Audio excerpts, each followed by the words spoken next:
there is no way in God's goodness that we are ever going to cherry pick this within 2 weeks of solid cherry picking. Oh, I think it would have taken 3 months. Yeah, probably, to do it correctly. Yeah. And to what end? So, so Michael and I were walking around, and I said, "Look, man, I mean, this is great, but we should probably just, to protect ourselves, we're going to miss so much. We should probably buy the whole collection. And to do Patrick a solid. And to do him a solid, too, because it's a pain. Nobody could really, what are you going to do, hire somebody to throw it in a dumpster? Nobody could handle the situation. No. So we sit Patrick down. We explain that. My phrase was, Patrick, this is taking a shovel to Everest. Yeah. And he kind of chuckled. He was sensible, reasonable, and easy to work with. And we said, let's do the deal for the whole damn thing. You'll be rewarded with an empty building, and we'll get to futz around with these books for the next, I don't know, two or 3 or 5 years. Right. It's not going to be quick. So we get back to the office, and we call up I call 6 movers, 6 moving companies. 4 of them hang up on me when I explain that I call it 40,000 books that need to be moved. They hang up on me. They just don't even say, go away. 2 of them say, okay, I want to go and survey the situation and give you a price quote on it.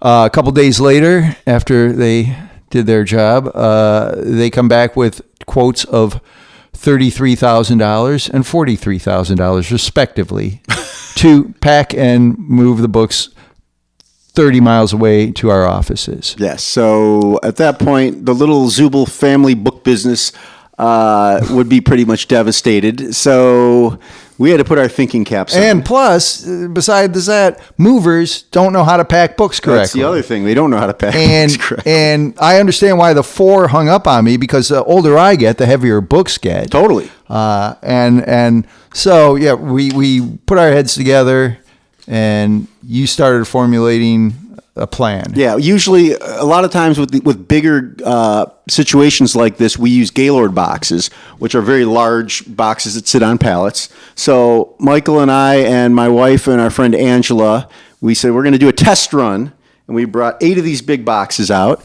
And in a 26-foot truck. And we did. We rented a 26-footer for that thing with a lift gate. And the 4 of us powered through, and we filled these 8 Gaylords out in, 2 hours? 2 hours. 2 hours flat. Right. And we cleared 1 room. Yes. So we cleared the first room, the easiest room. And we were shot. And we're all over the age of 45. I'll just put it that way. So it was okay to get out those 8 Gaylords, but then we had to come up with a greater plan to do this, which we did. We ended up coming up with a plan of, a more robust work crew. Thank God schools are out, because we had friends with, younger people who could help us. And we had some older friends, too, that helped us with this. Oh, yeah. Frank and Tim, we'll give you a shout out on that one. Amen. Yeah. So the second go around, we forego the 26-foot truck, and we bring our 2 vans down with 6 young men and 4 older fellows, now, ourselves included. Now, coincidentally, that was on a Monday when we went down there with the bigger crew. The Friday before that Monday, some vandal or drunkard ran a vehicle into one of our big industrial garage doors where we in our warehouse. So there's this massive dent on the door. The door cannot be lifted up. It's an automatic door, but you can't open it because it'll destroy the door further.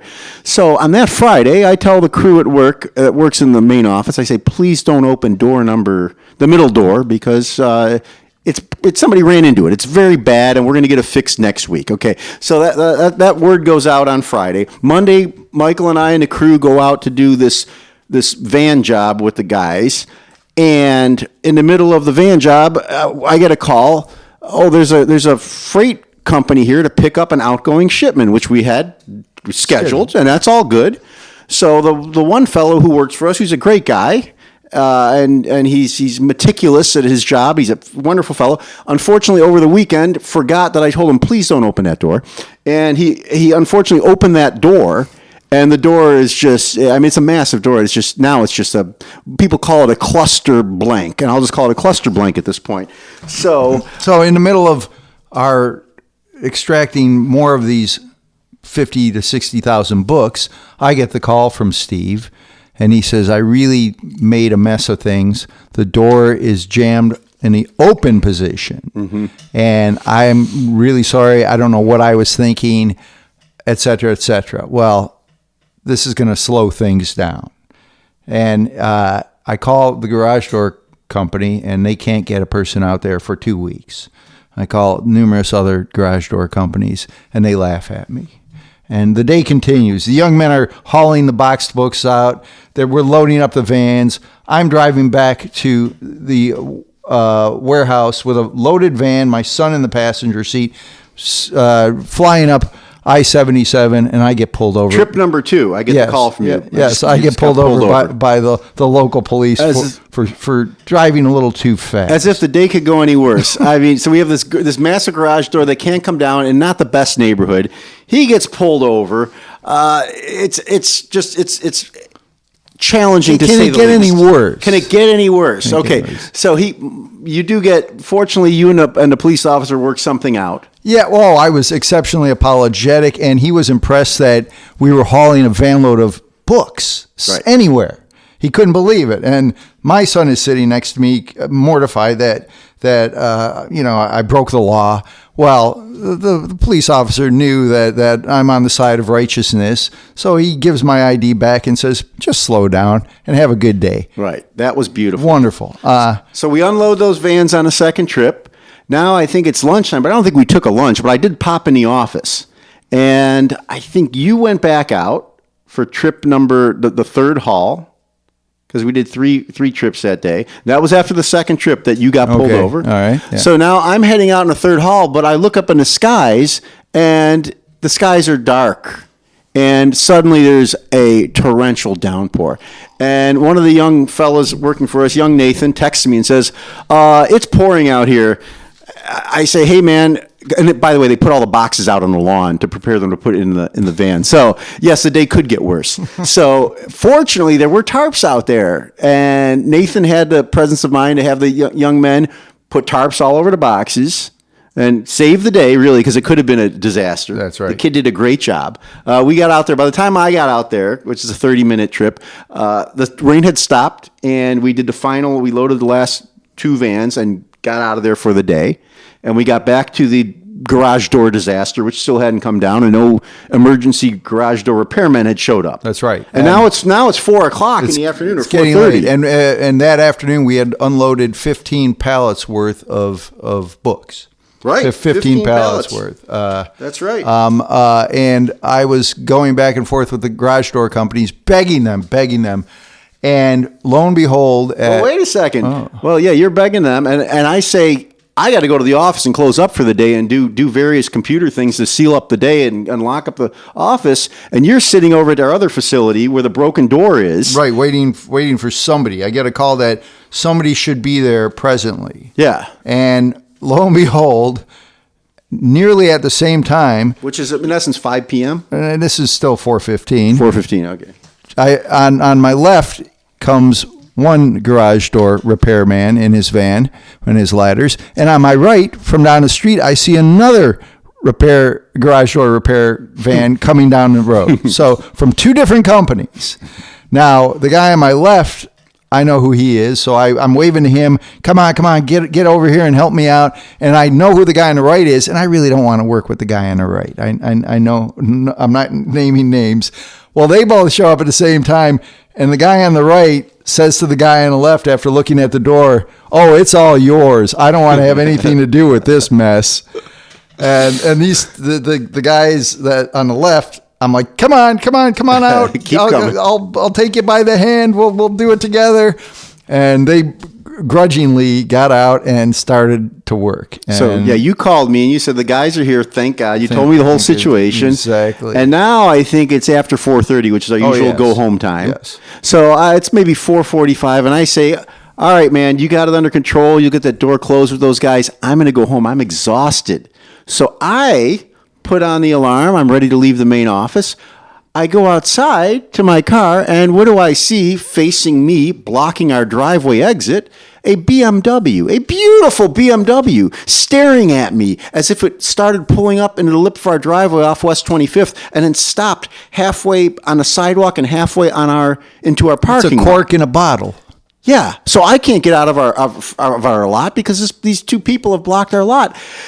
So I get in my car, assuming that, they're just going to see me get in my car and pull out. But as I get in my car and turn my ignition on and sort of like position myself to, in essence, say, please get out of my way, so I could leave, I notice that their front driver's side tire is completely off. They don't have a rim. They don't have anything. It's very bizarre. So this little axle thing, I don't know, is against the concrete of our parking lot. Your naked axle. Yeah. And I'm like, oh. So I wasn't sure. I wasn't sure what the situation was. I don't know if it was a dangerous situation. I don't know if it was a stolen vehicle. I didn't know anything. I was burnt out from this massive job we had done. 15 pallets. It was a huge day of manual labor. Right. So I went back in the office. I just got out of my car, went back in. I called you and I said, here's the situation. There's a BMW blocking me. I can't get out. They don't have a front tire. This is so bizarre. Meanwhile, I have two guys on either side of me on 18-foot ladders barking out orders with me driving the tow motor to help them get the garage door down. Yeah. So now we're at like 5:30 or so, and now your situation is almost getting fixed. I think your situation got fixed around 5:20, 5:30. They were wonderful workmen. Yeah. Yes. So they got the door down. So yes. the storage facility is now sealed. And everything secure. Is good over there. Thank God. Absolutely. Steve felt horrible. Steve, it was an honest mistake. Anybody could have done that. Understood. So Michael calls me. He says, all right, finally I'm done over here. I go, well, look, I don't know what's going on with these people in this BMW. But since there's two of us now, I feel a little more safe. So when he walked over to our main facility, I said, I'm going to come out and meet you, and we'll chat these people up a little bit. Let's find out what's going on here. Yeah. And so we met, and you began chatting with the folks. And what did a young lady comes walking down West 25th Street towards me, and she's holding her hand out as if she's cupping something. And I'm like, what's going on? How are things going? And she says, oh, I'm picking up lug nuts. There are lug nuts 3 blocks away. And I'm like, lug nuts for this car? And she says, yeah, the front tire fell off while we were driving on West 25th Street. And they said it wasn't the first time that it happened. That was it. And then the fellow gets out of the car and he explains, that this has happened before. First time. So they weren't surprised. We were the ones with the surprise because we can't go home because we're stuck in the parking lot. So this, I think, is 5:40 p.m. And we say, do you have a tow coming? And they say, oh, yeah, tow's coming. Should be here in 20 minutes. 20 minutes. I'm like, cool, because, we got to go home. We're exhausted. It's been a rigorous, miserable day. We will give you 20 minutes. Absolutely. Michael and I go back in the office. We sit around there. We reminisce. Deep breathing. 6 o'clock rolls around. We look out the side window. They are not gone. There is no tow truck. So we go out there, and it's like, hey, so we got to go home. You guys gotta do something here. So they look at each other. The guy gets behind the wheel, turns the car on. She gets in. They drive that car. They back that car up. I saw sparks. Out of the lip of our driveway, they cut into the concrete with that little metal thing, whatever you call that, axle. They make a little turn. They go forward on 25th, and then they make a right on Castle on the side street, and God knows what happened to them. But all I know is we were free to finally go home for the day. And I think, by the way, this is the halfway point of the story, so I think you're probably right. Next episode, we should finish talking about this haul. Absolutely. Yeah. Teasers. Yeah. So we'll be back and we'll talk a little bit about actually books versus our little melodramas here.